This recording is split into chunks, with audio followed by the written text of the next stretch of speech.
Alright, what's up guys? Back with another video. Today I'm going to show you guys how to use a Scribe. I call it a Scribe. I think it's actually like a compass pencil or something like that.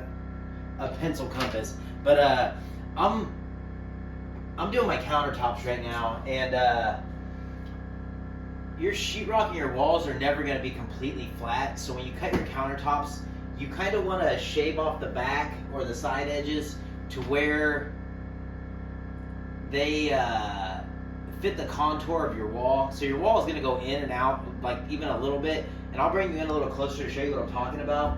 I've already shaved off this side, and like I said, the idea is literally just to make the back mold. I guess you could call it a mold. So to make the back contour of your countertops flush against the edges.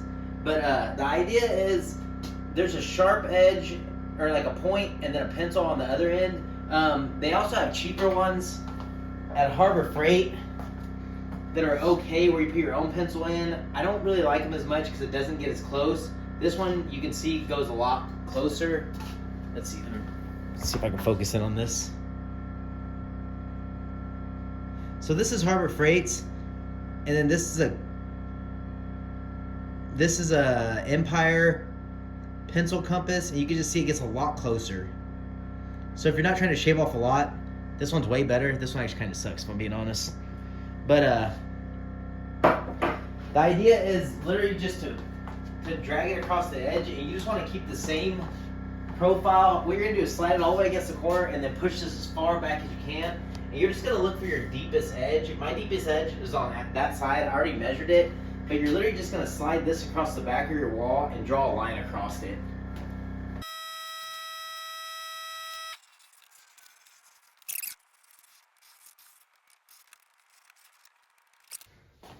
So I'm gonna bring you in a little closer to see what I'm talking about.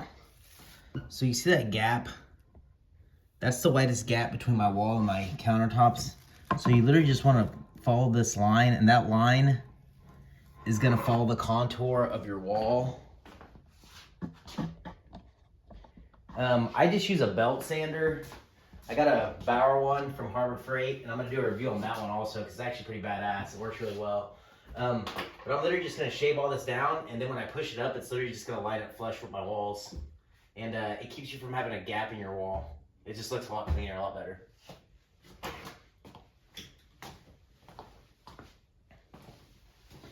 But I'm gonna go ahead and start sanding this, and I'll get right back with you guys. Actually, I'll show you a bit of sanding too, so then I can also use that video to do a review on the belt sander I have.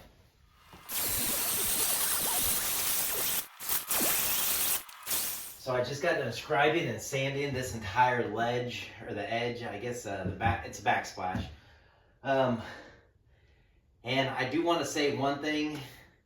It's a lot of work doing that, using a belt sander. In a lot of videos I've seen it, they make it look super easy. It's not easy. It takes a lot of patience. And I will say that it fits like a glove though. It's like I'll bring you in right now, but you remember how I had this big gap right here? Check this out. Literally almost no gap at all against that wall. And by the time I push it all the way in and screw it down, there's gonna be zero gap.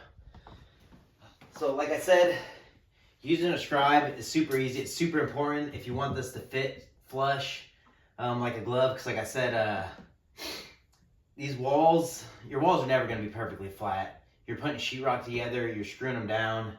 It's never going to be completely flat, but if I can say one thing, this Scribe, or this pencil compass from Harbor Freight, I would not recommend it. It's cheaper. It doesn't get into tight spaces like the Empire one does. I got this from Home Depot for 20 bucks. I'm going to link them both in the description. But using a Scribe, it definitely helps a lot. Super important. Anyways, I'm out.